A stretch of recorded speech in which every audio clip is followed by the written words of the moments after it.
When storylines go too far, actors who walked away.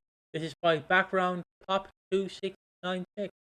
Cast members who left via choice or acts the show following disagreements with their character arcs or narrative choices.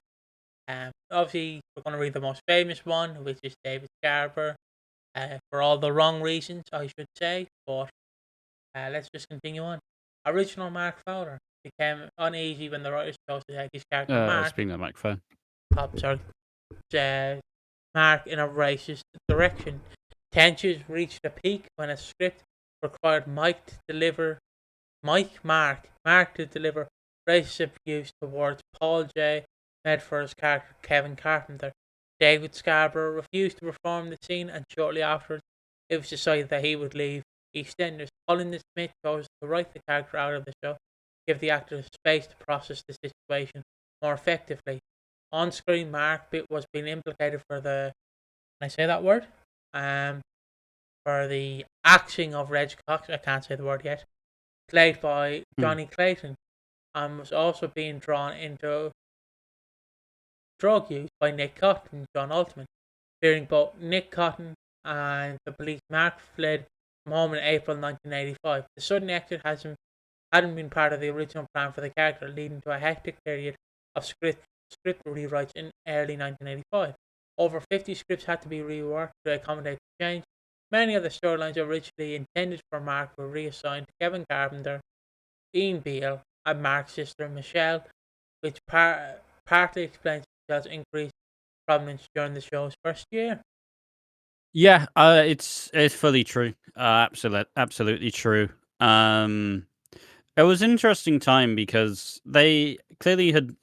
Mark was introduced. He was the oldest of all the teenagers, right? He was gonna be the one leading the way for the storylines. That was what they expected. They gave him a lot more like material with a lot more substance to it initially, as well as like drug use, like budding up with Nick of all people, like just made to be bad.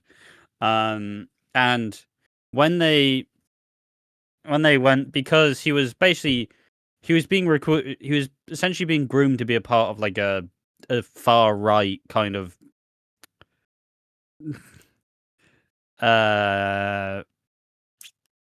you get the idea. You get the idea.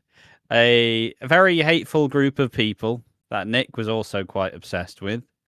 And this would have resulted in him having to be racist to Kelvin Carpenter. Oh, let's see if I'm going to sneeze. Am I going to sneeze? Fucking hell. Excuse me. Bless you. And this was going to involve in him having to be racist towards Kelvin Carpenter. And especially in 85, this was a pretty bold stance to have, because first and foremost, Julia Smith was something of a taskmaster. Let's just say that much.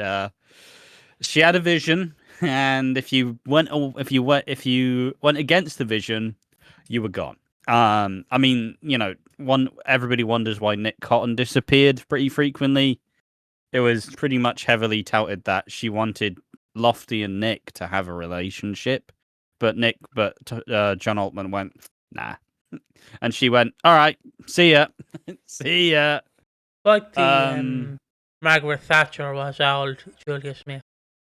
Ruled with an iron fist.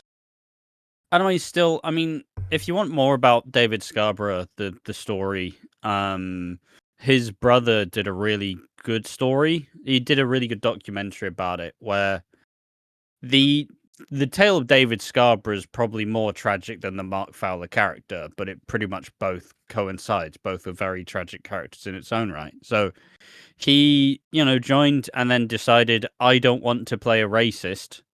And then in a documentary, he, the Calvin Carpenter's actors, he didn't have to do that. A lot of people wouldn't have gone out on a whim to do that for me, so I do appreciate it, and just a very touching thing. And obviously, unfortunately, David Scarborough died in 1988 at the age of 20. So it's a really tragic tale. It is pretty horrendous when you think about it. Just a general tale of a young actor who got kind of swept up by the media, young actor having to move away from his like home, moved to London at the age of like 16, bunch of bad influences, hounded by the media, hounded by the press, who just viewed him as a easy like story to sell like papers. It's crazy. But obviously at that point he vanished off screens and was recast, and was probably the first, like one of the first and more justified recasts, because still wanted the character, can't really use the actor, unfortunately. But yeah, if anybody wants to actually get more of the tale for it, there is a documentary called My Brother David. It's on YouTube. It's a really good tale of what happened to him and why and like what went wrong. It's really good. Yeah, and I will continue reading on the. Not reading. And otherwise, though, just kind of in terms of who actually really benefited from it, it's Michelle.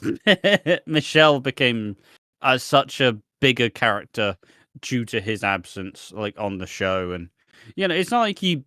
I think the more tragic bit is he obviously kept thinking maybe after this appearance I'll be back on for good, but he was never back for good.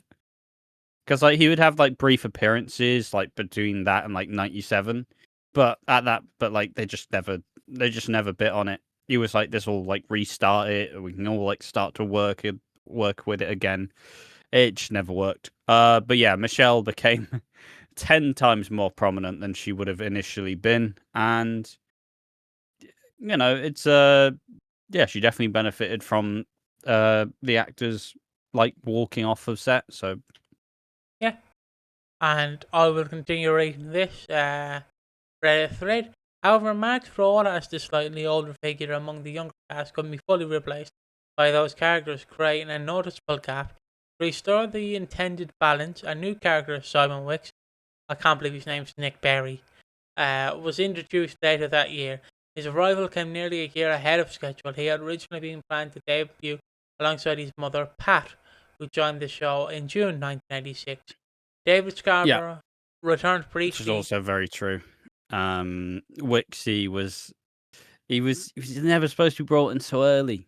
He was never supposed to be here so quick. So it's, I mean, look, we do take it, as this meant we got Pat much earlier than we expected. So Yeah, David Scarborough returned briefly in December 1985 for a storyline in which Mark's parents, Pauline, Wendy, Richard, which, if you know the EastEnders community and the writers, they fucking love taking the piss out of poor Pauline. Not so much Arthur, but more Pauline, let's be honest. And Arthur, obviously, Bill Treacher, searched for him in Southend, aimed at highlighting the real life struggles parents face when their teenage children go missing. Scarborough made further brief returns in 1986 and 1987, with his final appearances Mark airing on Christmas Day 1987. Scarborough never returned to the role due to his tragic suicide in April 1988. However, BBC bosses chose not to kill off the character of Mark Fowler. Instead, they made the decision to eventually recast the role. In 1990, Mark was reintroduced to the show, now played by Todd Carty, best known for his portrayal of Tucker Jenkins in Grange Hill. yeah.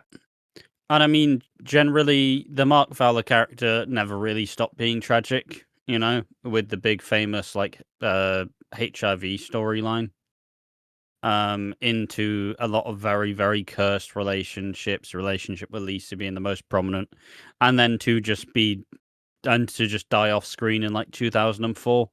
It was, maybe 2003, that time period regardless. Just really kind of...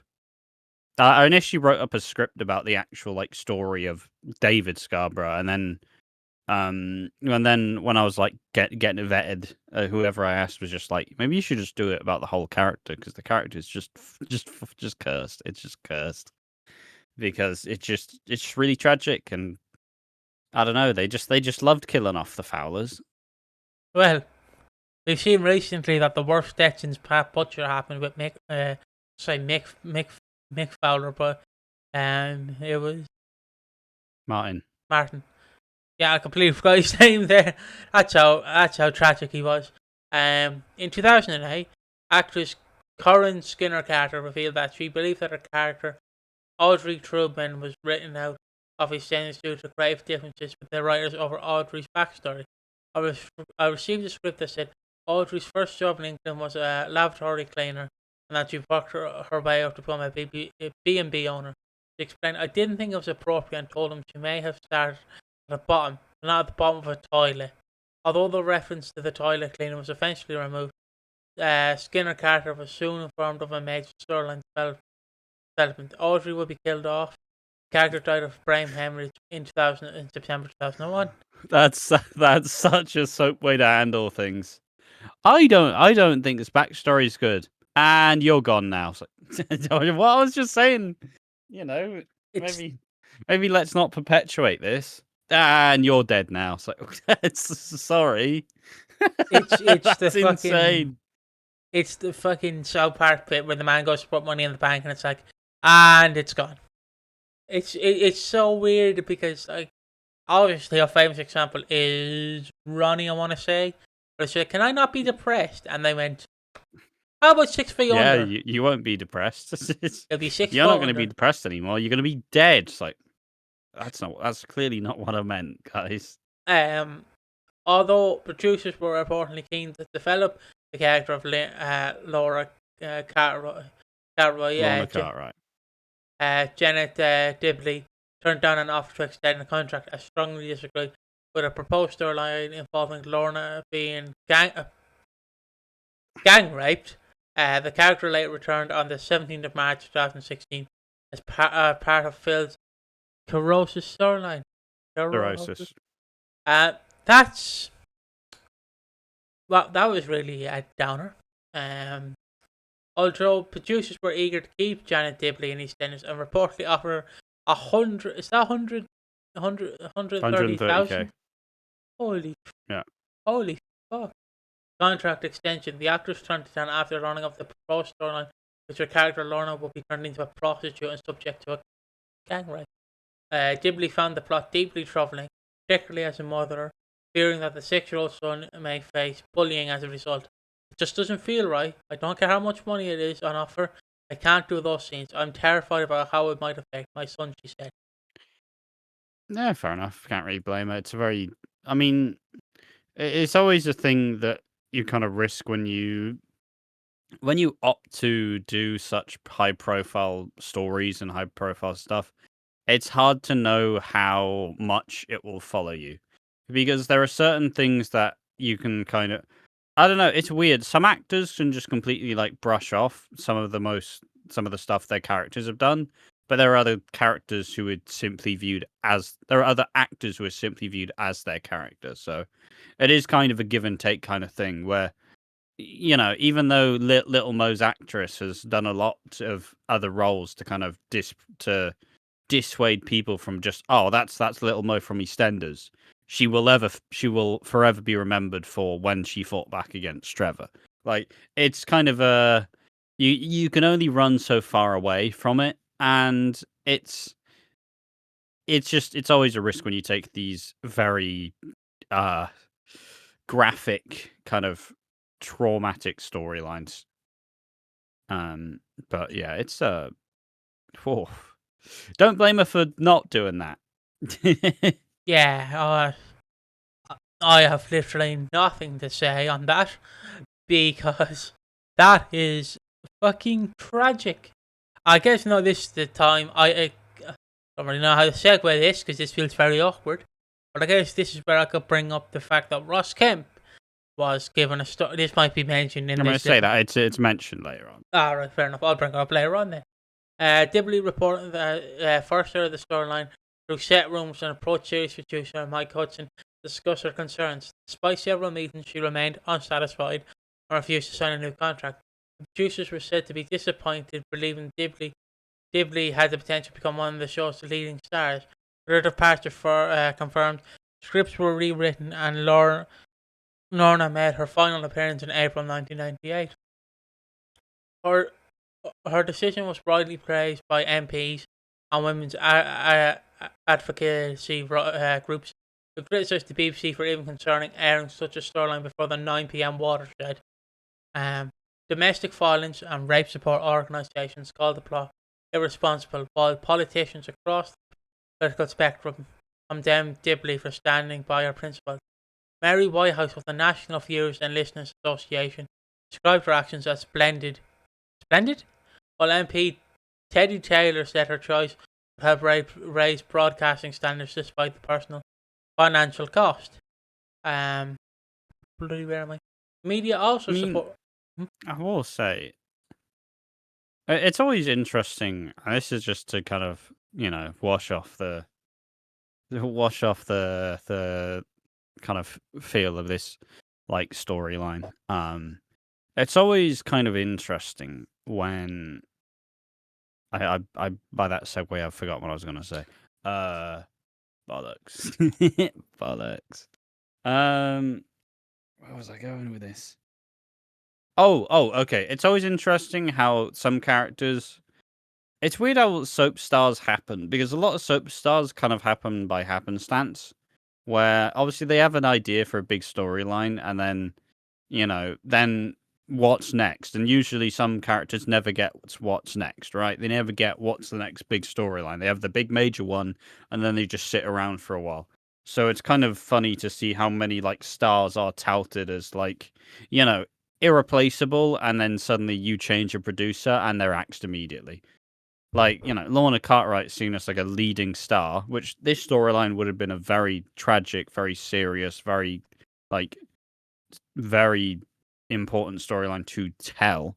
But I also remember like Pete Beale in 91, where, they kept wanting to kill off Pete Beale, and then in 91 they said, oh, we wouldn't do that. He's like a part of the furniture, and then he gets killed off halfway through 93. Like, it's wild how things in soap change so quickly. Yeah. I'll continue reading this. The media also supports Dibley, with the Sunday Mirror's Pam Francis writing, "It takes a brave performer to fight for what she believes in.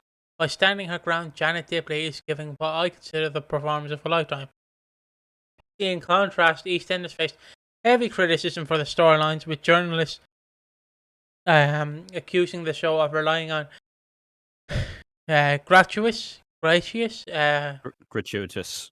Sorry, lads. I'm Irish. Words are very hard for me to speak. Violence to boost ratings, and failing to consider the impact such scenes could have on younger viewers. I mean, it's kind of weird, right? Where soaps have gone, where nowadays social issues are just kind of like part of the bread and butter. And they always typically were, because you are trying to inherently tell stories about real people which have real things happen to them. And life is brutal at the best of times. So, like, obviously this storyline was a little bit extra, but it's not to say these things don't happen. So it's just it's interesting how tides turn, where if you tell a really kind of dark, I think it's more so just because there's a whole lot less attention towards it, right?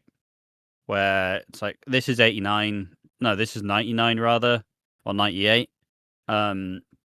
It's not 85 where everybody was watching it. It's kind of moved on with a lot of other stuff. And even then, it kind of comes and goes with the attention.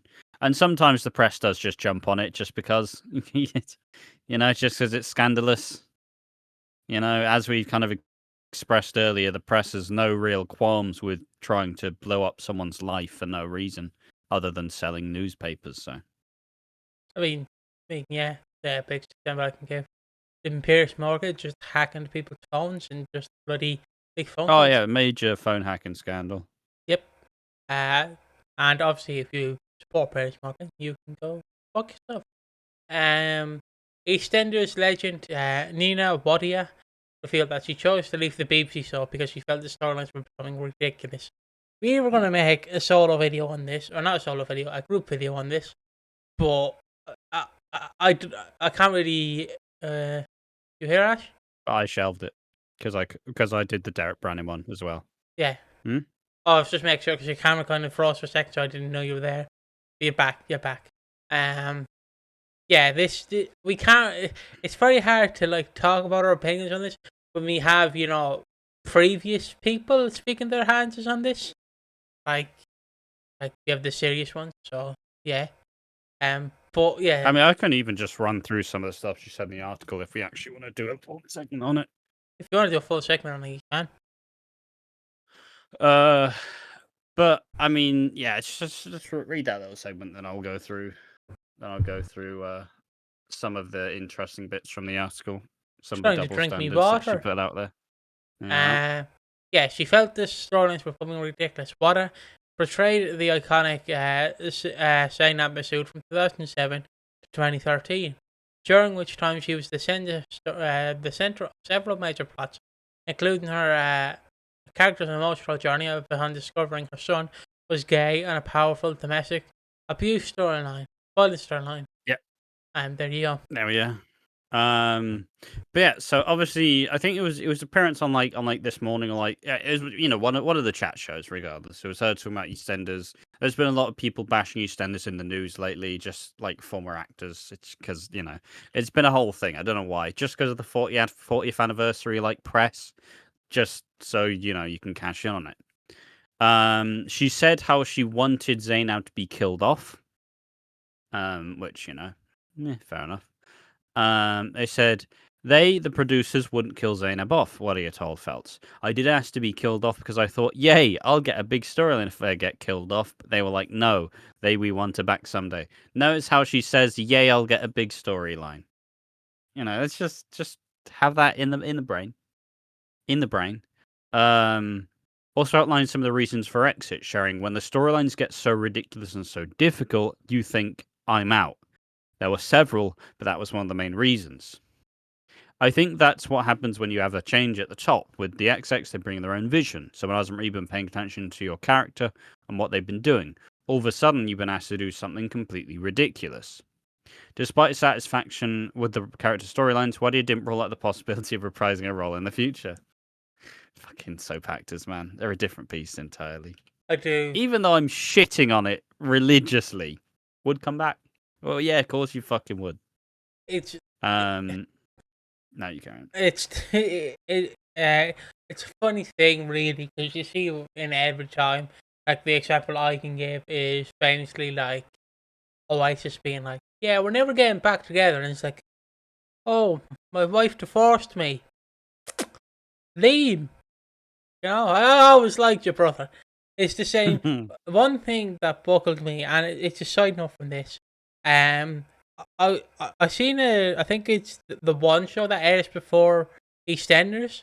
Yeah. I seen a clip, right, and it only buckled me because you have Jeremy Rudder, the guy who played Hawkeye, I believe, was in a tragic accident a few years ago, and then the Disney executives didn't want to bring him back because he was like, "Just give me the same amount of money," and they went, "Nah." And it's weird because you had Jeremy Renner on one side, and then you have Shane Ritchie who sat there like, see, the thing about EastEnders is so complex, and you obviously have Jeremy Rudder who's just sat there like, yeah, he has no fucking clue. It's just a little bit I liked because he's just so like, I agree. I'm not gonna watch the show, but I agree. But yeah, it's always weird to me when people are like, fucking hate the show. Oh, you're offering me an extra zero on my contract. Bloody love the show. I mean, the most famous example was Pete Beale, right? Because Pete Beale, when he got axed, they were trying to axe him for a while. So when they finally got him in '93, he then did this big expose about EastEnders and the Sun, about how his relationship with Leslie Grantham, despite being best mates on the screen, was fractures at best. And it was just getting more and more ridiculous. It was basically like going out and calling it woke nonsense. It was basically like that sort of rant. It was like, fuck the show's shit. I was always a bit the furniture. It went all a bit more risque after the original producers left. Fuck the show. And then at the end of the interview, they go, would you come back? Yeah. Yeah, I would. It's like, come on. Read don't stop. Just say, I love my time there. I would go back if I was asked. Easy. It's all you need to do. But no, soap actors can't fucking help themselves. It is, in my eyes, it is funny. Because like they just want a paycheck, and if it feeds their family, just shit on the show. That's all they have to do. Like, and basically it. And I'll continue on now. Reading. But yeah, and the final bit about it though, all of a sudden you're asked to do something completely ridiculous. Yeah, despite the dissatisfaction, she went wrote the possibility of ruling out the role in the future, though she did caveat this by saying it would have to be something more interesting than came before. I mean, she got more storylines than she had any right to, I won't lie. Like, she did really good in them. She had the Saeed, like, him coming out as gay, being, I believe, just his religion kind of went against being gay. Then you have the really kind of compelling domestic abuse storyline, which was really, really good. And then you just had her being a really good, like, comedic actress and, like, always had some really good stuff. But she did kind of fall to the side and just became, like, comedy. I think she described it. Who was it? I think she was described to be like another like famous soap character but funny. I don't remember the name, but yeah, and also just the kind of she let herself slip up by saying, I wanted to be killed off so I'll get a big storyline. But when she got a big storyline, she was complaining about it being ridiculous, and it's like, the logic's not succinct here. Come on. Be reasonable. Just say you didn't get as many big storylines you wanted to. That's fine. Yeah, and I was just continuing on, and I will mention trigger warning for the next one, as this one is, in my eyes, very effed up. But I guess we'll just read it. Trigger warning again. I should have done it for the previous ones, but Yeah, you didn't do it for the first ones, but yeah, but this one is very, in my opinion, effed up as well. Yeah, it's messed up for sure. Now, obviously, Grant Mitchell needs an introduction played by Ross Kemp, but he had a fractured relationship with the producers in the late 90s because of this, and I will read it again, trigger warning. Showrunners had planned a controversial storyline in which Grant Mitchell would rape his wife Tiffany on Christmas Day 1997. However, the plot was ultimately scrapped following the strong backlash from several writers, female MPs, church leaders, children advocacy groups, and campaigners like Michelle Elliott, who condemned it as rape for rating. Bloody. Okay. Ross Kemp, who played Grant, was also reportedly outraged by the proposed storyline, and he threatened to quit the show unless the scripts were abandoned. The show decided to keep Kemp and abandon the storyline. Yeah, and Ross Kemp left pretty. I think he stayed to what, like 99 roughly. Yep. But like this was the final straw of him going, absolutely not, because when you have a character commit something like a heinous act, whether it's like becoming a killer or, an abuser, it's hard to bring that character back. And as with the Lorna Cartwright stuff, it does affect your public image. People don't, despite what most people say, people don't separate the characters and the actors. Like, it's like the famous kind of story, like this famous story where like the actor who played Joffrey in Game of Thrones quit acting for a couple of years because he was tired of just getting shouted at in the street. Like people often refuse to kind of disassociate the characters with the actors, and this would have been a pretty condemning thing. And like also, it's hard to come back from doing something so heinous, and on Christmas Day, like you don't just have Grant popping up every now and then if this storyline took place. What I will add to this is just like to give it out.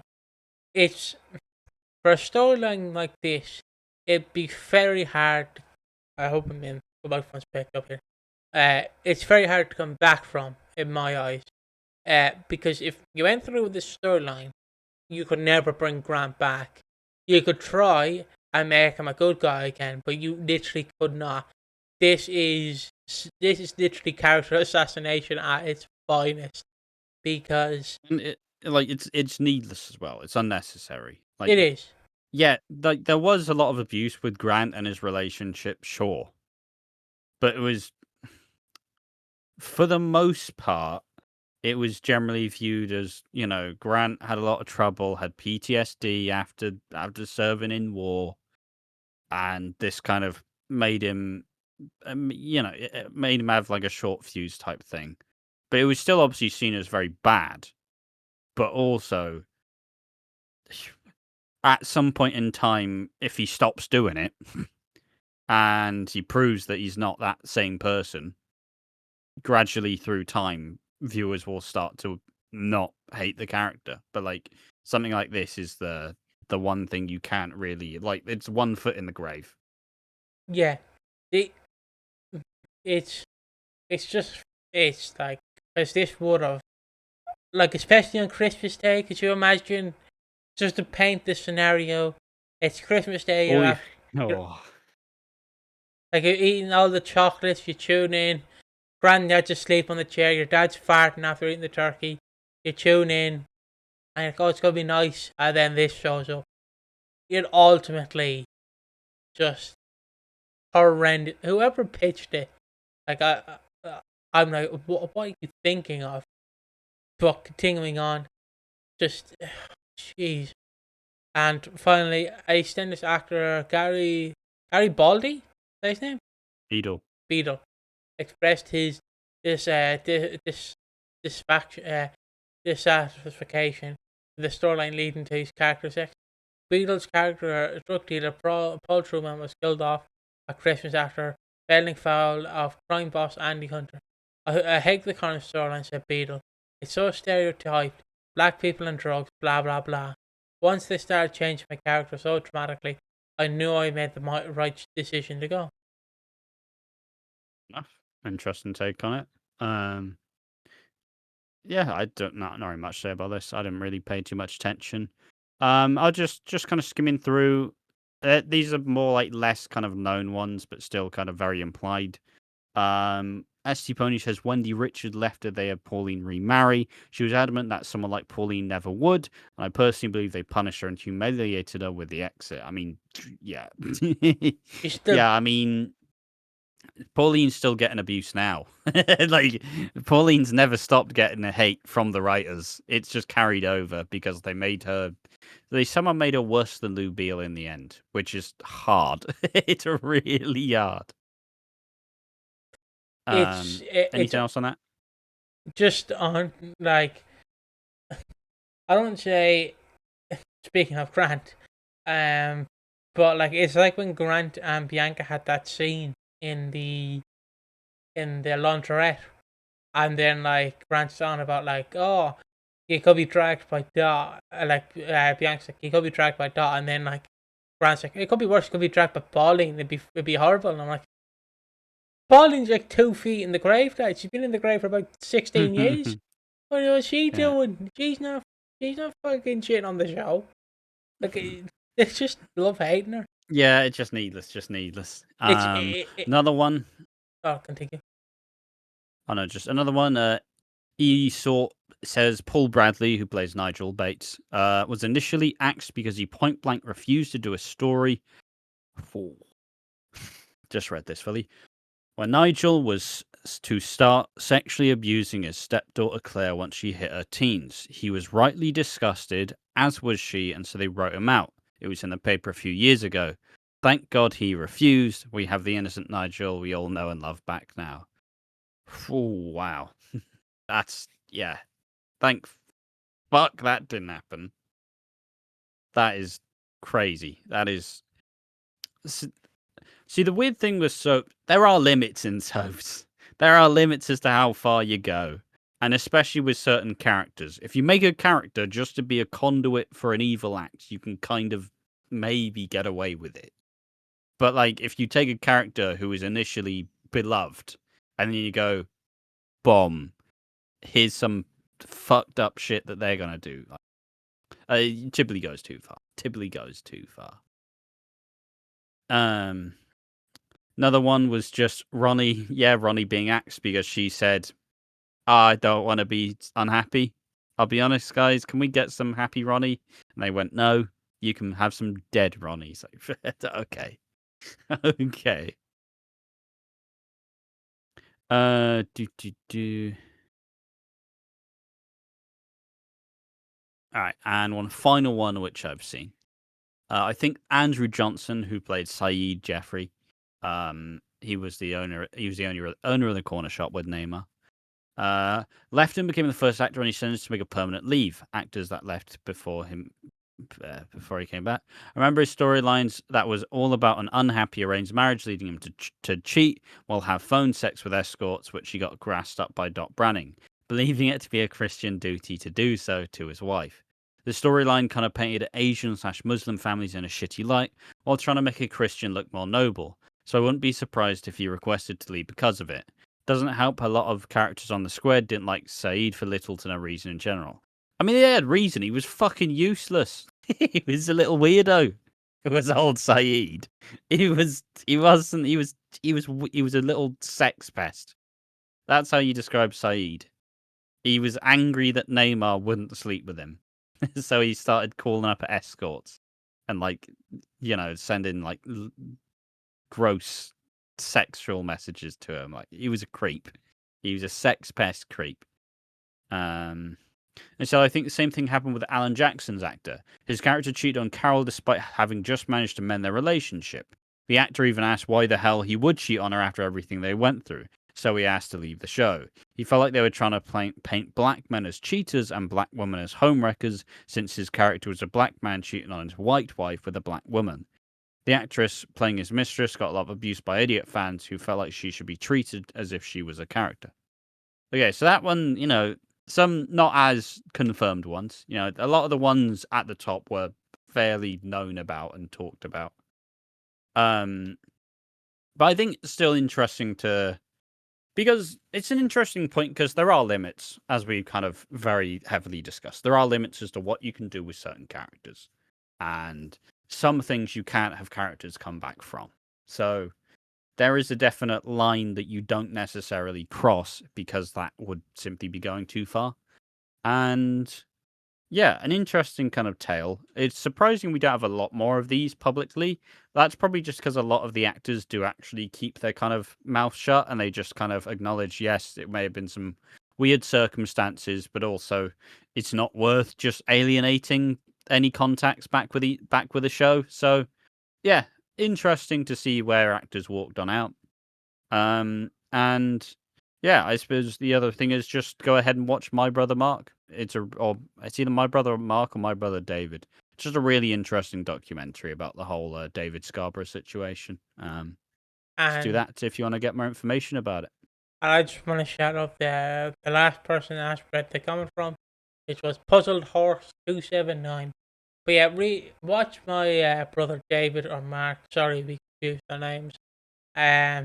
Because again, David Scarborough is a very It's a tragic tale. It's a tragic tale of when media goes too far, because I believe, just to end it, I believe he went to hospital for mental health reasons, and they just he was in a mental health. Yeah, they found where he was staying. He went to a mental health hospital to recover and work through his stuff. They found out where he was and posted pictures. So obviously he can't stay there anymore. Now you have a bunch of fans gathering around this mental health hospital, the place where he's supposed to be working through some of his troubles. Insane. He's treated like a piece of meat. Yeah, and obviously that's a very tragic tale.